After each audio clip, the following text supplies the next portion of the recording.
So how's this? Whoa, no. Okay, too close, I get it. How about now? Much better.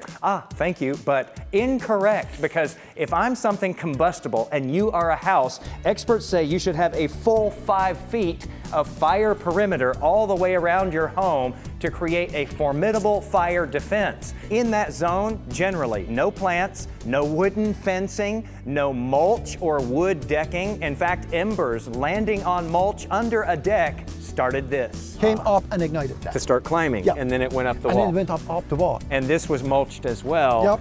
And that's what happened there? Yeah, at the corner is the very easiest spot for embers to accumulate, because at that point, wind stops. They're corralled. Yes. Yeah. Meantime, this one was more like this, where it had the rock out front and it had this metal gate like you're talking about, totally untouched, even as that was burning really hot. Yeah. At the Insurance Institute for Business and Home Safety, or IBHS in South Carolina, they burn up small structures like these and expose even smaller samples of roofing and siding to well over 1,000-degree heat. Took about 15 seconds for it to ignite, and that can happen in real life. And then it's totally gone within a couple of minutes. Yeah.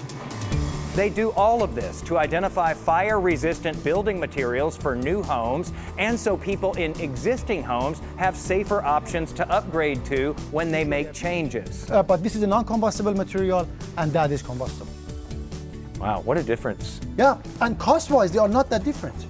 Yeah. But in the end, the cost is huge. Yeah, absolutely. You're talking about having a home to return to, or nothing. In addition to what your house is made of and what's right next to it, there is another important fire factor to consider. When we visited the IBHS, they were building full-sized, brand new homes. This is one of those new homes here. They're almost finished with it. It's almost totally furnished. Smells like a brand new house inside, and in the coming weeks, they are going to torch this house. Not so much to see how it does. Specifically, what they're looking at is the home next door to it, right behind it here.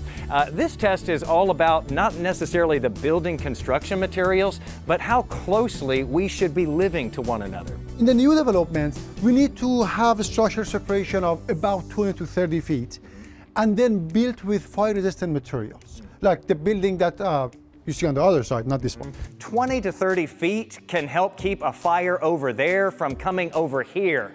But if your neighbor is much closer than that, you can at least strengthen your home's defenses. We need to retrofit the homes, not have combustible siding like this, change the windows to double pane tempered, and have mesh screens behind vents. All of those can help stop flying embers from igniting your biggest investment. And just note, Texas is listed as the 3rd most at-risk state for wildfires, and the state's Wildfire Risk Explorer shows danger all over, even inside the most populated counties. In a 5-year period, more than 43,000 wildfires burned in Texas, 84% of them within 2 miles of a community. Now that can start to feel too close. More expert fire safety suggestions and that Texas Risk Explorer tool in my story posted to my socials today to help us stay safe and right on the money.